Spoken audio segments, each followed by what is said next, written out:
మంచి అవకాశం ఇచ్చిన యేసయ్యకి, సంఘ పాస్టర్ గారికి దాని కృతజ్ఞత తెలుసుకుంటున్నాను.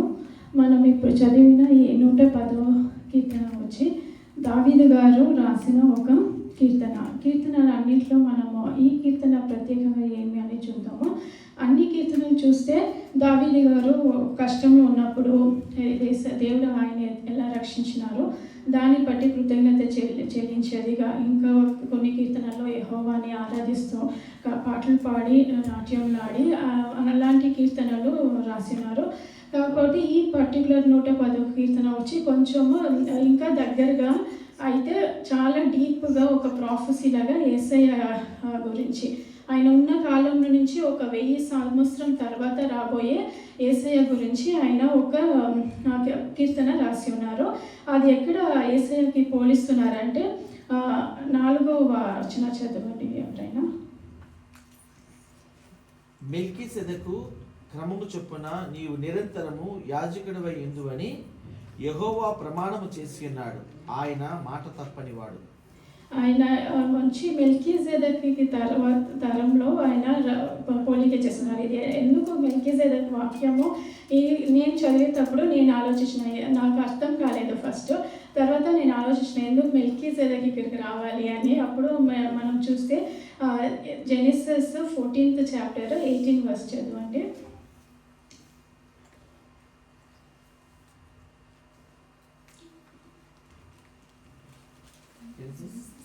14th chapter 18th verse.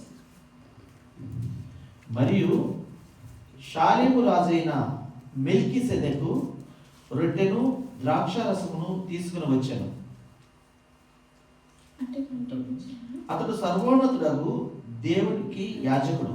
ఆయన వచ్చి ఫస్ట్ ఏంగా ఉన్నారంటే ఆయన సేలెంకు రాజుగా ఉన్నారు. నెక్స్ట్ ఆయన చూస్తే సర్వోన్నతులకు ప్రధాన యాజకుడుగా ఉన్నారు. సో ఈయన వచ్చి మనం దేవుడికైనా ఒక మహోన్నతుడు ఎవరు లేరు.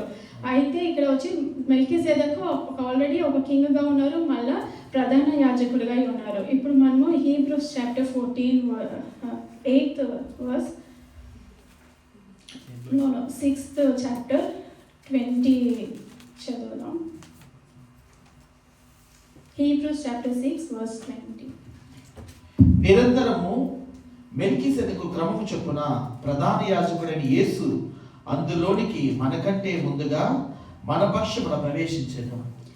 సో ఇప్పుడు ఒక ప్రధాన యాజకుడికి పని వచ్చి మెల్కీసెదెకు ఏం చేస్తున్నారంటే రోజు ప్రజలు చేస్తున్న పాపంకి ఒక బలి అర్పణ చేసి, ఫస్ట్ తను చేసే పాపంకి బలి అర్పణ చేసి, తర్వాత ప్రజలు చేసే పాపంకి బలి అర్పణ చేసేది ఒక ప్రధాన యాజకుడికి ఒక జాబ్గా ఉండింది. అయితే ఆయన ఒక మనుషులుగా ఉన్నారు కాబట్టి ఆయన కాలం అక్కడికి ఆగిపోయింది. అయితే యేసుక్రీస్తు వచ్చి ఒక మనకి ప్రధాన యాజకుడిగా ఆయన మారి మన కోసము ఆయన తండ్రి దగ్గర మనల్ని చేర్చినాడు. అదే కీర్తనకి ఒక లోతైన ఒక అర్థం ఉంది. ఇప్పుడు మనం వచ్చి సేమ్ 110వ కీర్తన 1st verse చదువుదాం. నేను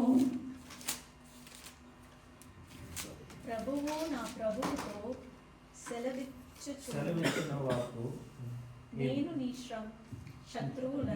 శత్రువులను నీ పాదములకు పీఠముగా చేయు వరకు నా కుడి పార్శ్వమున కూర్చొని ఉంటాము. అంటే until I make your enemies your footstool, you sit at my right hand. నేను నీకు అన్ని ఎక్సోడస్లో మనం చూస్తున్నాం, నేను నీ కోసం యుద్ధం చేస్తాను, మీరు బీ స్టిల్ అని. సో ఇక్కడ ఏం చెప్తున్నారు, నేను నీ ఎనిమీస్ని ఇస్తున్న వరకు నువ్వు నా కుడి చేతిలోనే ఉండమని మనకి ఒక వాగ్దానము, ఒక నమ్మకము మనకి యేసయ్య ఇక్కడ ఇచ్చి మనకి ప్రధాన యాజకుడిగా ఉన్నాడు. దేవుడు ఆశీర్వదించాడు.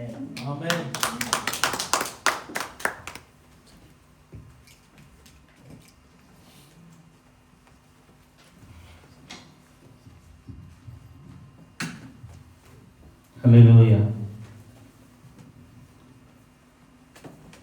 హల్లెలూయా.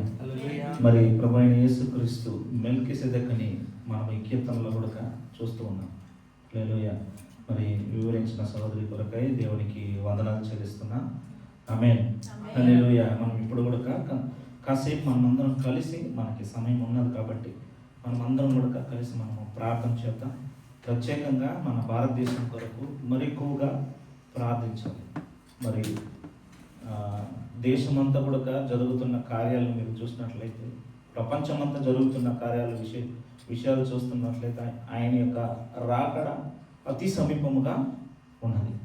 కనుక ఇంకా రక్షణ పొందని వారు అనేకులు ఉన్నారు. వారందరూ కూడా ప్రభువుని తెలుసుకోవాలి. ఆ యొక్క రాకడలో ప్రతి ఒక్కరు కూడా ఎత్తబడాలి. ఎవ్వరు కూడా మరి నరకానికి వెళ్ళకూడదు. అనేకులు ఇంకా రక్షణ పొందాలి. ఇంకా చాలా మంది కూడా దేవునికి వ్యతిరేకులుగా ఉన్నారు. దేవుని యొక్క రాజ్యపు విస్తరానికి మరి అనేకులు వ్యతిరేకులుగా ఉన్నారు. అటువంటి వారు మన కుటుంబంలోనే మనం చూసినట్లయితే ఎంతోమంది ఇంకా రక్షణ పొందలేదు. మన సహోదరియో ఎవరైనా కూడా, మీకు తెలిసిన వారు ఎవరైనా ఉన్నట్లయితే వారి గురించి మీరు ప్రార్థించండి, ఎక్కువగా ప్రార్థించండి. ఇంకా ఎవరైతే రక్షణ పొందలేదో వారి కొరకు మనము ప్రార్థించండి. ఎందుకంటే ప్రభు మనల్ని లెక్కడతారు అన్నమాట. మనమే జవాబు ఇవ్వాలి.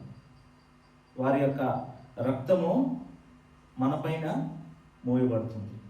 మనము జవాబుగా ఉన్నాం. ప్రభు మనల్ని ప్రశ్నిస్తారన్నమాట. సో అలాంటి వారి కొరకు మీరు ప్రార్థించాల్సిందిగా మనం చేస్తున్నాం. అది మాత్రం కాదు, ప్రతి ఒక్క ఈ లోకంలో, ప్రపంచంలో ఉన్న ప్రతి దేశాల కొరకు మనము ప్రార్థన చేద్దాం.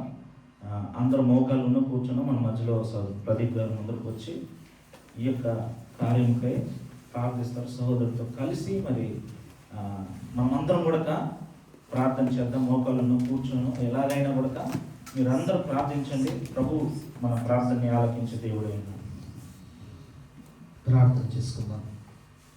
కృపలకు ఆధారభూతుడా, ప్రేమమయుడా, నీ ఘనమైన నామానికి స్తోత్రములు తండ్రి. నాయన, గడిచిన దినములు కాచి కాపాడావు. 2026వ సంవత్సరం మొదటి నెల ప్రభా చివరాంతములకు వచ్చినాం తండ్రి. నాయన, మరి ఒక్కరోజు మాత్రం మిగిలి ఉన్నది తండ్రి. యేసయ్య, ఈ మాసమంతా మమ్మల్ని కాచి కాపాడినందుకు స్తోత్రాలు ప్రభువా. ఇదిగో మాకు ఇచ్చిన ఈ సంగమును బట్టి నీకు స్తోత్రాలు తండ్రి.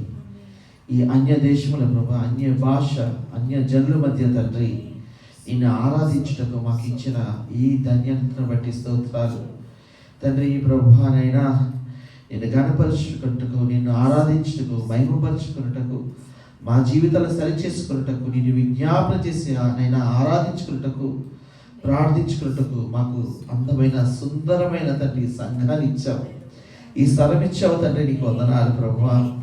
ఇన్ని సౌకర్యములు కలిగిన స్థలమును ప్రభు మాకు ఏర్పాటు చేసిన దేవానికి స్తోత్రాలు ప్రభా. ఎన్నో స్థలాలు ఉన్నాయి తండ్రి ప్రభా, కానీ అక్కడ ఇన్ని సౌఖ్యాలు లేవు తండ్రి. ఇన్ని అందుబాటులో లేవు ప్రభా. ఇంతవరైనా తండ్రి వెసులుబాటు లేదు తండ్రి. మాకైతే ప్రభువా అయ్యా, మాకు మంచి అవకాశం ఇచ్చావు, మంచి స్థలాన్ని ఇచ్చావు. సుందరమైన తండ్రి ఈ స్థలాన్ని ఇచ్చిన దేవానికి స్తోత్రాలు తండ్రి. మా సంఘమును దీవించి ఆశీర్వదించుము. సంఘ వ్యవస్థాపకులను దీవించుము తండ్రి, ఆశీర్వదించుము. నాయనా, భార్య భర్తలు ఇద్దరు ప్రభు మీరు అభిషేకిస్తున్నావు దేవానికి స్తోత్రాలు తండ్రి. నీ ఆత్మతో బలపరుస్తున్నందుకు స్తోత్రాలు. ఇంకనో బలపరిచండి తండ్రి. నాయన, ఈ సేవను ఇంకా